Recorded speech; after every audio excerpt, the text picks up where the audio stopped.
મહારાણી સાહેબા બેઠા એટલે એક રાણાને યાદ કર્યો તો એક નાનકડી વાત મને બહુ ગમે છે. ઘણી વાર મેં કીધી, સવારનો પોર ઉદયાચરણા ઓરડેથી નારાયણે કોર કાઢી હુરજે.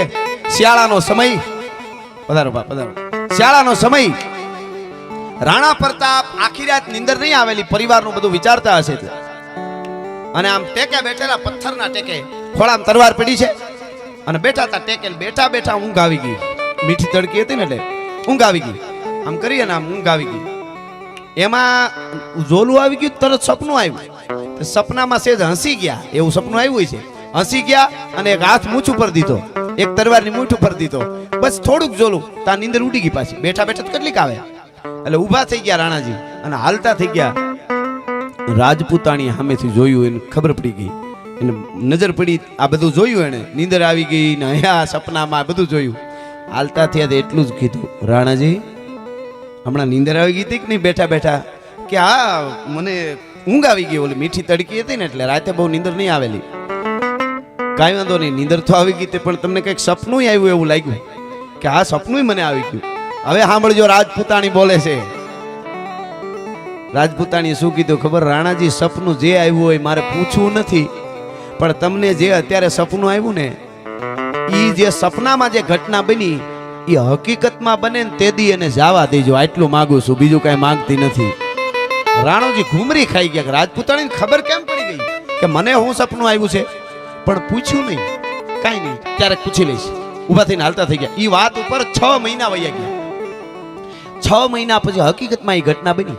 મહારાણા પ્રતાપ ચેતક ઉપર સવાર થઈને નીકળ્યા આરાવલીની ગાળીઓમાં એકલા, અને સામેથી અકબર બાદશાહ શિકાર કરવા નીકળેલો અને પોતાના સાથીઓથી નોખો પડી ગયો શિકાર વાહે દોડવામાં. ઘોડા ઉપર હારે 10-12 શિકારી કૂતર્યા અને અરબસ્તાની ઘોડા માથે એકલો અકબર બાદશાહ. આ બાજુથી મહારાણા પ્રતાપનો ચેતક.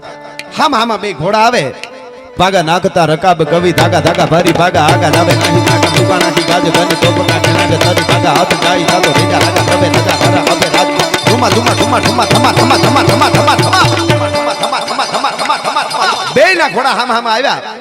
મહારાણા પ્રતાપ અકબરને ઓળખી ગયા છેટેથી, કારણ કે એ તો અકબર એના મૂળ રૂપમાં હતો. મહારાણા પ્રતાપને અકબર નો ઓળખો, કારણ કે એ વનમાં રહેતા, ભીલના વેશમાં પણ બહુ રહેતા રાણાજી.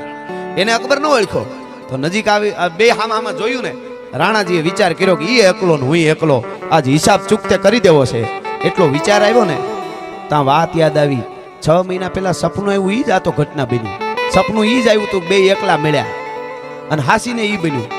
તો રાણાજી તરવારની મુઠ્ઠી પર હાથ દીધો ને, ત્યાં યાદ આવ્યું રાજપૂતાણીએ કીધું તું કે સપનું આવ્યું એ ઘટના હકીકતમાં બને તે દી એને જવા દેજો. તરવારની મુઠ્ઠી પરથી હાથ લઈ લીધો એટલે અકબર बादशाह आवाज करो, ए जवान इधर आओ, मैं जलाल हूँ, दिल्ली का बादशाह हूँ, रास्ता भटक गया, मेरे साथियों से बिछड़ गया हूँ, वहाँ जो हमारे तंबू है, हमारे सब लोग है, ये स्थल का नाम है, वहाँ तक मुझे छोड़ जा. महाराणा प्रतापे एम कीधुं, इधर से चले जाओ, आमने वया जाओ, ओली धार चढ़ी, ओला झाड़ पासेथी उतरीने आम वळीने ओली धारेथी आम वळीशो ने तो तमे कयो ई स्थळ आवी जशे. मारे कहेवुं छे ई जे राजपूतोना बधाय केड़ा बंद कर्या था अकबरे, एने आज महाराणो केड़ो बताववा जाय छे. आने राजपूताई कहेवाय. भला माणा सांभळ्युं, तमे विचार तो करो. पेલું કીધું તું રાજપૂતાને કે એકલો મળે તો એને જવા દેજો. સપનું, આ તો સપનાની વાત હતી, હાચીને બન્યું. હવે બન્યું એવું, અકબર બાદશાહ વયો ગયો. મહારાણા પાછા પોતાનો પરિવાર હતો ત્યાં આવ્યા ને, રાજપૂતાણીને આવીને એટલું જ ખાલી કીધું કે રાજપૂતાણી કે હા 6 મહિના પહેલા મને સપનું આવ્યું તો એ ઘટના આજ હકીકતમાં બની ગઈ, પણ મેં એને જવા દીધો. તો રાજપૂતાણીએ શું કીધું ખબર? અર્ધાંગના કોને કહેવાય એ કહું છું. અડધો અડધ ખાય એને અર્ધાંગના નો કહેવાય. કઈ તમે 15 પાણીપુરી ખાવ તો હું 42 ખાઉં, એને અર્ધાંગના નો કહેવાય. અર્ધાંગના કોને કહેવાય? રાણાજીએ કીધું ને કે મેં એને જવા દીધો, તો રાજપૂતાણી એટલું જ કીધું, સારું કર્યું. બરોબર ને? અટાણે તો મને હુજી જાય, તમે જ નથી માનતા, જો મને પેલા ખબર પડી ગઈ, એવું થઈ જાય. એને કીધું જવા દીધો તો કે સારું કર્યું. બસ હવે રાણાજી પૂછે છે, રાજપૂતાણી મને તેથી બેઠા બેઠા સપનું આવ્યું અને નીંદર આવી, એમાં તમને ખબર કેમ પડી ગઈ કે મને ઈ જ સપનું આવ્યું છે કે અકબર બાદશાહ મને હામો મળ્યો? હે કે તમને કેમ રાજપૂતાણી ખબર પડી ગઈ કે મને સપનું એવું જ આવ્યું છે કે હું ને અકબર બાદશાહ એકલા ભેળા થઈ ગયા હામાં?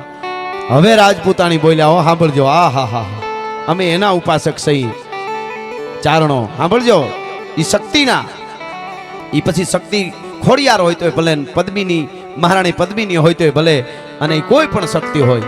સાંભળજો, રાજપૂતાણીએ કીધું, રાણાજી તમને બેઠા બેઠા નીંદર આવી ગઈ હતી, ઝોલું ખાઈ ગયા, તો મારી નજર બરોબર તમારા સામે પડી, તો તમે નીંદર આવી ગઈ, નીંદરમાં એક હાથ મૂછ ઉપર દીધો, આમ એક તરવારની મૂછ ઉપર દીધો, એટલે મને ખબર પડી ગઈ કે દિલ્હીનો બાદશાહ અકબર પોતે હામો હોય તો જ મારો રાણો મૂછ મરડે, બાકી માઈ કાંગલાની સામે કોઈ દી મારો રાણો મૂછ ન મરડે. ભલામાં દિલ્હીનો બાદશાહ અકબર હામો આવે તો જ મારો રાણો મૂછ ઉપર સપનામાં હાથ નાખે, નકર મારો રાણો કોઈ દી મૂછ ન મરડે.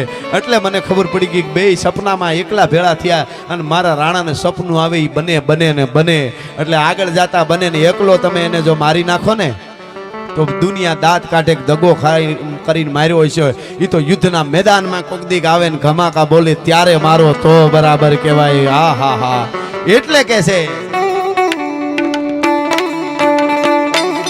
લડ્યા હલ્દી મેદાન માથે યજ્ઞોની ફૌજ સામે વર વાને આયા સાહી ભોગ લોની ફૌજ માથે એકલો કાટીકો રાણો હટીકો એકતાવીના તપુના મંડાણ માડ્યા રાજપૂત ફૌજ માથે કોઈ લડ્યા નાર બાકા મહાદેવ નામ ધારી મહાદેવ નામ ધારી મહાદેવ. ઘણા બધા મને વાતનું ઉમળકા મારે સમયના ઓલામાં કરવાનું છે, પણ આપણે મુરલીધર મહારાજને યાદ કરવો જોઈએ. આજે મારું ગીત સમગ્ર ગુજરાત, ભારત નહીં પણ દુનિયાના દેશમાં ડાયરો હોય, ગરબા હોય કે ડાયરો હોય, અમેરિકા હોય, કેનેડા હોય, આફ્રિકા હોય, ઓસ્ટ્રેલિયા હોય, લંડન, કોઈ પણ જગ્યાએ ડાયરો હોય તો ગમે એનો કલાકાર ગુજરાતીનો ડાયરો હોય એમાં મારું આ ગીત ગવાય છે. એટલા માટે અરે ઓખો તો દુનિયાથી નોખો કહેવાય, દ્વારકાના દેવની તો વાત જ ન થાય.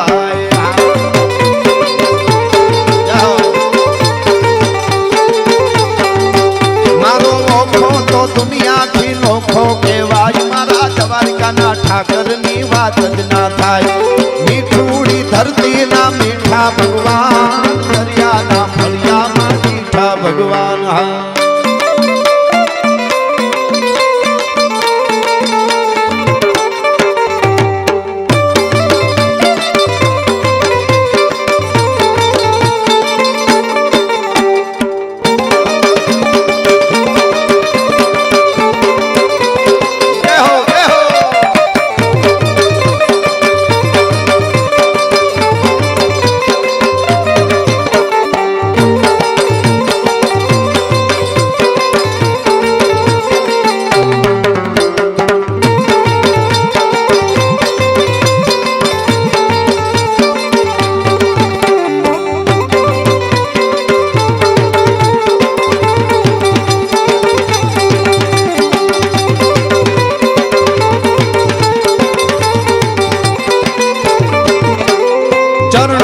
ખાડે જા સાગર ગંભીર, નિર્મળ જા ખળખળતા ગોમતી ના નીર.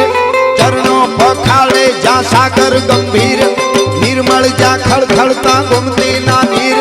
ને જો ઠાકર નો જાગા બેલે રાજ, મારા દ્વારકાના દેવની તો વાત જ ન થાય. આ પછે ગામ વાળો ઠાકર હોય તો ભલે, એને દ્વારકા વાળો એ એક જ છે બધો, એ મુરલીધર હોય તો ભલે. દ્વારકાના દેવની વાત શું કામે ન થાય? અર્જુનને જ્યારે મસ્વેદ કરવા માટે જાવું તું સ્વયંવરમાં, એ વખતે ભગવાન કૃષ્ણ કનૈયાએ અર્જુનને બહુ સમજાવ્યો, આમ કરજે તેમ કરજે, ત્રાજવામાં આવી રીતે ઊભો રહેજે, ઉપર માછલી ફરતી હોય છે, નીચે પાણીમાં દેખાતી હોય છે, સ્થિર રહેવાનું, ગમે એ બોલે હલે ચાલે કાંઈ જોવાનું નહીં, બસ એક જ લક્ષ્ય, તારે માછલીની આંખ સામે નીચે પાણીમાં જોવાનું, ઉપર બાણ મારવાનું. બહુ સમજાવ્યો ને. અર્જુન કે આ બધુંય મારે કરવાનું, તમે શું કામના? હે તમે શું કામના? એ કે અર્જુન તારાથી નહીં થાય એ હું કરી.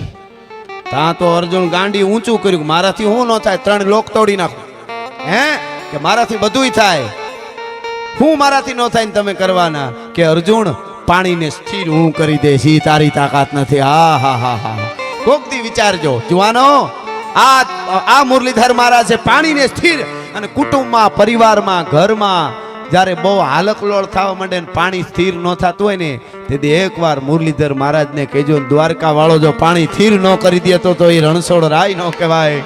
એ ભગવાન કેવો ભરો હોવો જોઈએ. અર્જુન જ્યારે સાંભળજો, આ વાત આવીને આવો સમજનો વર્ગ છે એટલા માટે આ સાહિત્યની વાતો છે બધી ડાયરા એટલે डायरे में रह के बात करे उसे डायरा कहते हैं बोल बोल अमोल है बिन तोले मत बोल पहले भीतर तोल के फिर बाहिर तू बोल जवाबदारी आवे बो अहिया बोलवानी कारण के एना ऊपर तो चाणक्य धरती ऊपर त्रण ज रतन कीधा चाणक्य त्रण ज रतन हाचा छे अन्न जल अने वचन आ वचनो ऊपर तू आखो माथा दई देता वचनो माटे आप अने वचने बंधाणी होय तो ज રાજપરા સુધી આ ખોડિયાર આવે તાતણિયાથી નકર થોડી આવે જે વચનને પૂર્ણ માનતા હોય તો માં પણ હાજર આ શક્તિ અહીંયા બેઠી છે જાગતી જોત બેઠી છે હળાહળ કળિયુગમાં ઉદરમાંથી હાચા દિલથી કોઈ યાદ કરો અને ઉદરમાંથી કુંભક થયેલો શબ્દ રેચક થાય એની પહેલા ન પૂગી જાય તો અમારી ખોડિયાર ન કહેવાય ભલા માણસ પણ હાચો ભરોહો હોવો જોઈએ એકવાર